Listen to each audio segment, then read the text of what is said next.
میں نے اپنی زندگی میں بہت سال ایسے گزارے ہیں جس میں مجھے خود بھی نہیں پتا تھا، لیکن انکانشیسلی مجھے ایسی چیزیں بڑی پسند تھیں جن میں دو راہیں ہوتے ہیں۔ مثلاً مجھے زمین پہ پڑی ہوئی کوئی اسٹک ملے گی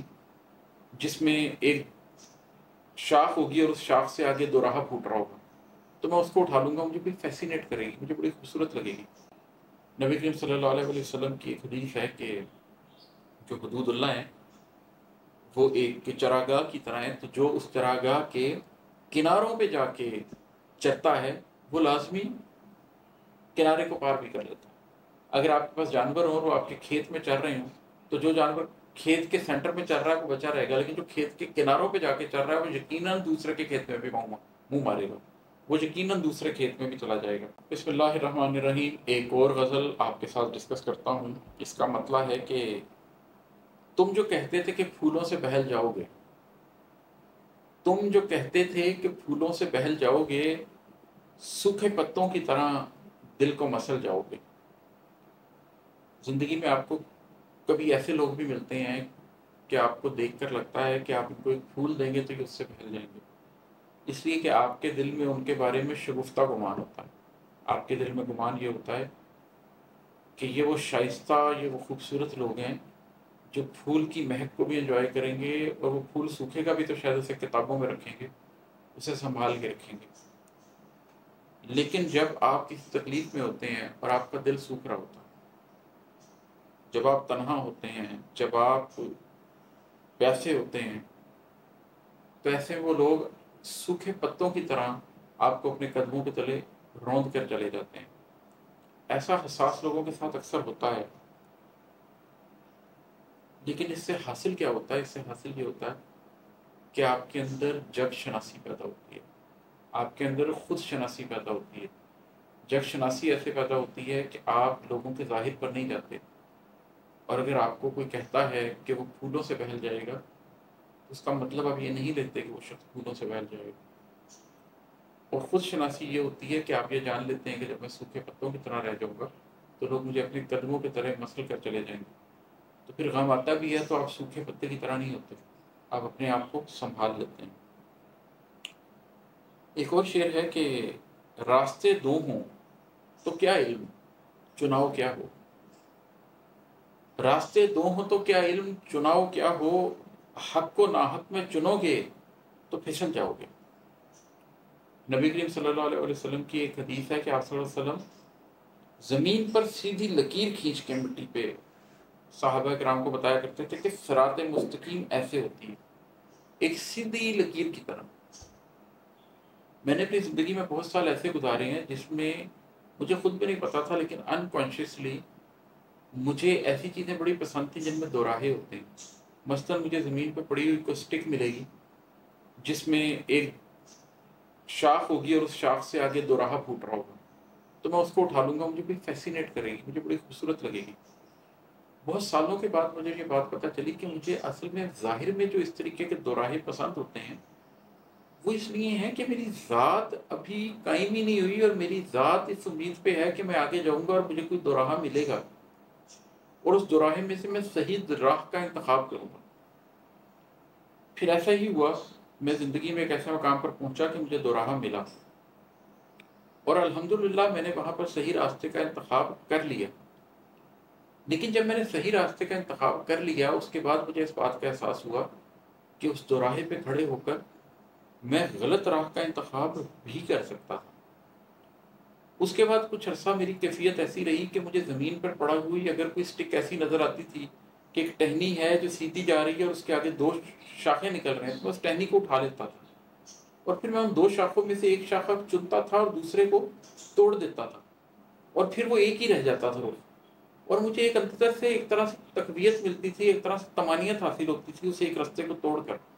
کہ نہیں اب دو راہ نہیں رہا، اب ایک ہی راہ رہ گئی۔ اور پھر آہستہ آہستہ آہستہ میرے ظاہر میں بھی یہ ہوا کہ مجھے دو راہوں والی چیزوں کی بجائے سیدھی چیزیں، سیدھی سٹک، سیدھا راستہ پسند آنا شروع ہو گیا۔ اور میری اپنی ذات کے اندر بھی یہی ہوا کہ بجائے اس کے کہ مجھے دو راہیں پسند ہوں، مجھے صراط مستقیم اچھے لگنے لگے، اور جہاں بھی دو راہ آتا تھا میں کہتا تھا کہ نہیں،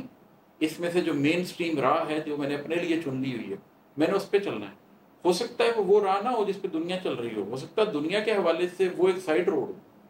وہ پامال زمین نہ ہو، لیکن میں نے اپنے لیے جس راہ کا انتخاب کر لیا میں اسی راستے پہ چلوں گا، میں کبھی دوراہے کی طرف نہیں دیکھوں گا، میں ہمیشہ دوراہے سے اپنے آپ کو کترا کر اس راستے پر چلتا رہوں گا جس راستے کا انتخاب میں نے اپنے لیے کیا ہے، چاہے باقی ساری دنیا اس دوراہے پہ کسی اور طرف مڑ جائے، چاہے باقی سارے پامال زمینوں کی طرف جا رہے ہیں۔ اور اس کی وجہ یہی تھی کہ مجھے اس بات کا احساس ہو گیا تھا کہ راستے دو ہوں تو کیا علم چناؤ کیا ہو، حق کو ناحق میں چنو گے تو پھسل جاؤ گے، حق کو ناحق میں نہ چنو، صرف حق ہی کو دیکھو، ناحق کو چھوڑ دو، چناؤ کے لیے رکھو ہی مت اس کو، آپشن ہی نہیں ہونا چاہیے کہ وہ بھی ایک راستہ ہے۔ اور ہے کہ خشک پتا ہے اگر نفس تو دنیا آتش، خشک پتا ہے اگر نفس تو دنیا آتش، آگ کے پاس بھی منڈلائے تو جل جاؤ گے۔ نبی کریم صلی اللہ علیہ وسلم کی ایک حدیث ہے کہ جو حدود اللہ ہیں وہ ایک چراگاہ کی طرح ہے، تو جو اس چراگاہ کے کناروں پہ جا کے چرتا ہے وہ لازمی کنارے کو پار بھی کر لیتا ہے۔ اگر آپ کے پاس جانور ہوں اور وہ آپ کے کھیت میں چر رہے ہوں تو جو جانور کھیت کے سینٹر میں چل رہا ہے وہ بچا رہے گا، لیکن جو کھیت کے کناروں پہ جا کے چل رہا ہے وہ یقیناً دوسرے کے کھیت میں بھی منہ مارے گا، وہ یقیناً دوسرے کھیت میں بھی چلا جائے گا۔ خشک پتا ہے اگر نفس تو دنیا آتش، اگر نفس سے خشک پتے کی طرح ہے تو دنیا آگ کی طرح ہے، آگ کے قریب بھی جاؤ گے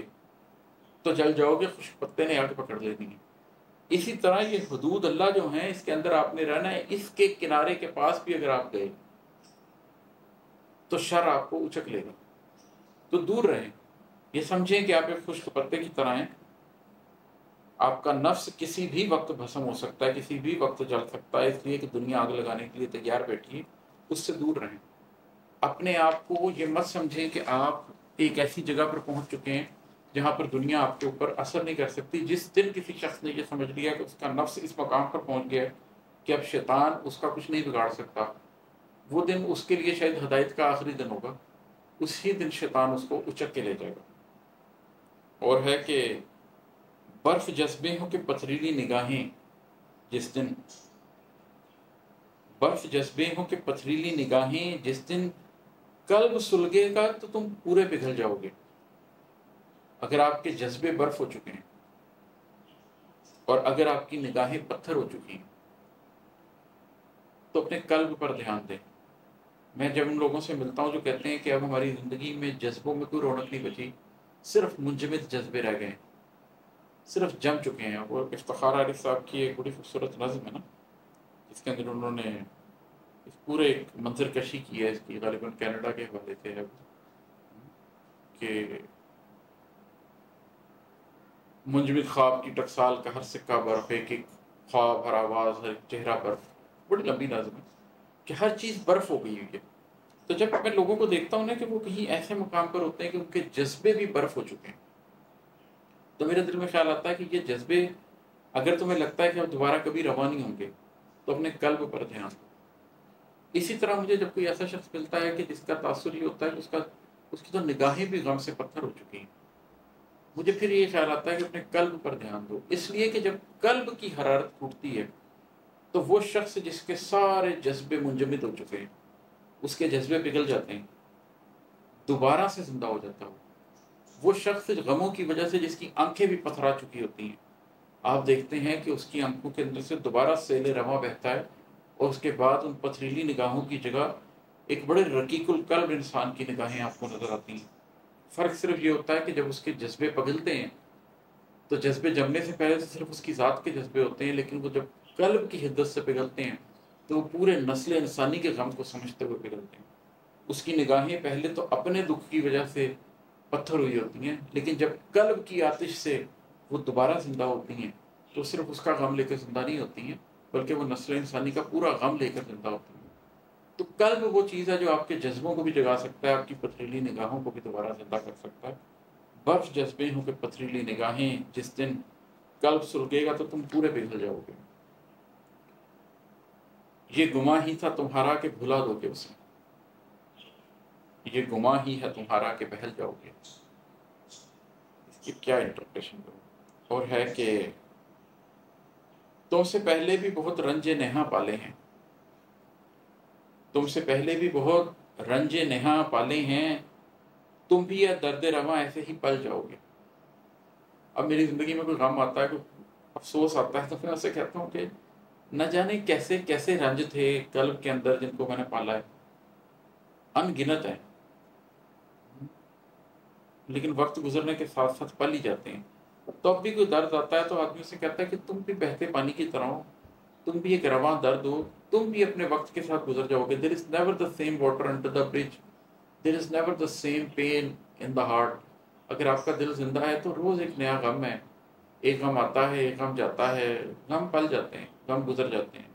تو تم سے پہلے بھی بہت رنج نہاں پالے ہیں، تم بھی یہ درد رواں ایسے ہی پل جاؤ گے۔ اور ایک شعر چلیں اور سنا دیتا ہوں اس غزل کا، یہ ہے کہ چاہے اب ہوش و خرد والوں میں بیٹھو جا کر، چاہے اب ہوش و خرد والوں میں بیٹھو جا کر، گر جنوں پیشہ ہو ایک روز سنبھل جاؤ گے۔ دنیا سمجھتی ہے کہ اگر آپ جنوں پیشہ ہیں تو وقت آئے گا تو آپ سنبھل جائیں گے اور ہوش و خرد اختیار کر لیں گے۔ حقیقت ایسی نہیں ہے۔ حقیقت ایسی ہے کہ آپ پہلے جتنا ہوش و خرد حاصل کرنا چاہتے ہیں کر لیں، پھر آپ کے اندر اگر سپارک ہوگا تو آپ سنبھل جائیں گے اور جنوں اختیار کر لیں گے اور جنوں پیشہ ہو جائیں گے۔ قرآن تو ہمیں یہ بات بتاتا ہے کہ اگر آپ بے عقل ہیں تو جا کے عقل حاصل کریں، اس لیے کہ عقل کے بغیر کچھ نہیں ہے، پہلے ہوش و خرد حاصل کریں۔ لیکن جب آپ میں ہوش و خرد حاصل ہو گیا ہے، پھر وہ آپ سے یہ کہتا ہے کہ اب تم نے جان لیا نا کہ رب کون ہے، اب غیب پر ایمان لاؤ، اب آگے بڑھو، اب خدا کے حکم پر آنکھ بند کر کے عمل کرو، پھر وہ جنون حاصل کرو جو اہل خرد کا جنون ہوتا ہے۔ تو کچھ لوگ ہوتے ہیں جو خرد حاصل کیے بغیر جنون حاصل کر لیتے ہیں، بے فائدہ ہے۔ کچھ لوگ ہیں جو خرد حاصل کر لیتے ہیں اور رک جاتے ہیں، یہ بھی فائدہ ہے، بے فائدہ ہے۔ لیکن اگر آپ باخرد ہوں، ہوش و خرد والوں میں اٹھیں بیٹھیں اور اس کے بعد سنبھلیں، اور پھر ایک خرد مند شخص اس جنون کو اختیار کرے جو جنون سے زندگی میں کہیں لے کے جاتا ہے، تو پھر بڑی لمبی اڑان ہوتی ہے اور انسان بہت دور تک جاتا ہے۔ چاہے اب ہوش و خرد والوں میں بیٹھو جا کر، گر جنوں پیشہ ہو ایک روز سنبھل جاؤ گے۔